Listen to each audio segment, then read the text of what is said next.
Grumpy Old Fart here. I'm doing a family game night video. I do a lot of these because I think that it's important for families to bond together, you know, to communicate. And what better way to communicate than while playing a game? You can play a lot of different kinds of games. In my opinion, the best games to play are tabletop role-playing games because the entire family has to get involved. It's a team effort. There's very little infighting, and the whole point is the whole family works together to accomplish a goal, and you get to have fun along the way, and it's just a good time for a family to have together. This is an advanced Dungeons and Dragons video called "Keep a Spare Eye on the Thief," and for those of you who have gamed before, especially in Dungeons and Dragons, you know it's a good idea to keep an eye on the thief. For those of you who don't know, in advanced Dungeons and Dragons, thieves are very common. People steal a lot in the game, and because the law and order ain't what it is now. In the game, it's not what it is now. This is in a medieval setting. The thief class is very useful. You don't have to be a thief in order to steal, but anybody who steals is, I guess, considered a thief. But the thief class has specified and specific abilities that allow it to perform the function of being a thief. Consequently, those same skills and abilities also make them very useful in a team group, in a group setting. These abilities include picking pockets, opening locks, moving silently, hiding in shadows, climbing walls, hearing noises. Thieves are good at that. Reading languages, and thieves are good at different languages, including a special language that's used just by thieves called Thieves Camp. And they have the ability to backstab, and what that means is anybody can backstab, but thieves are really, really good at it. They do multiple damage on a backstab. So if a thief catches somebody by surprise and stabs them or attacks them with a melee weapon, they get multiple damage, times 2, times 3, times 4, whatever, depending on how high a level thief they are. And very, very useful in combat. One of the most important skills they have is called Find and Remove Traps, affectionately called farting, F-A-R-T, Find and Remove Traps. So you're going to fart on the door. You're going to find and remove traps on the door. Another one that, another useful thing that thieves have for a group is they have an intimate knowledge of the underworld. And in the game, a lot of times you have to steal an object from an evil person.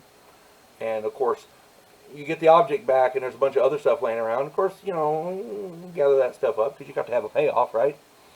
Well, when you go to sell this stuff, if it's singular items or things that would be recognized, it makes it kind of hard to sell them off in town without arousing suspicion.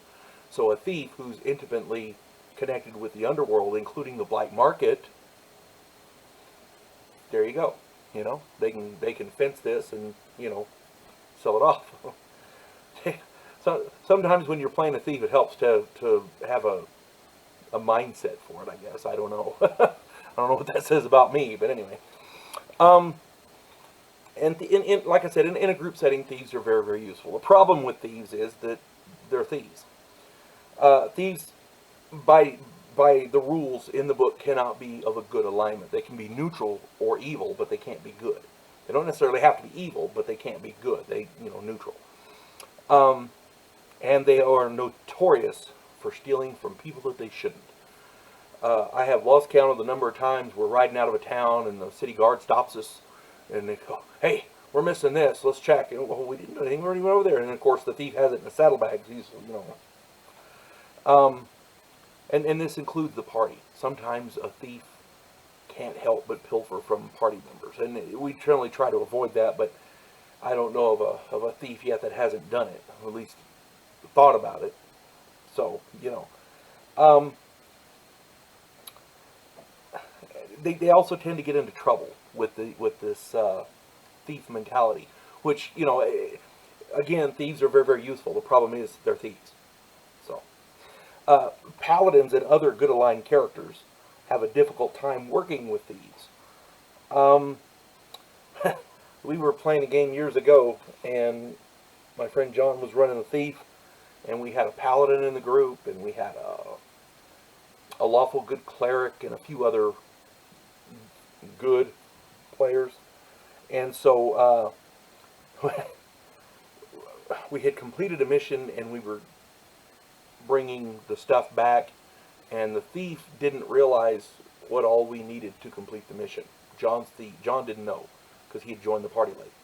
So he pilfered a few things from the party kitty, thinking, a little extra bonus, And when we got back, the item that we needed wasn't there. Well, we know it was there. We put it in a box ourselves.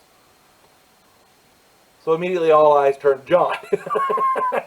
And John was like, well. And there was a hullabaloo, and John ended up having to make up a new character because the paladin killed him. And we were able to complete the mission because the paladin retrieved the artifact from the thief who stole it from us in the first place, after we stole it from the person who stole it originally. So my point is, keep an extra eye on that thief. In summary, they're very, very useful, but thieves can be problematic. You folks have a good day. God bless one and all.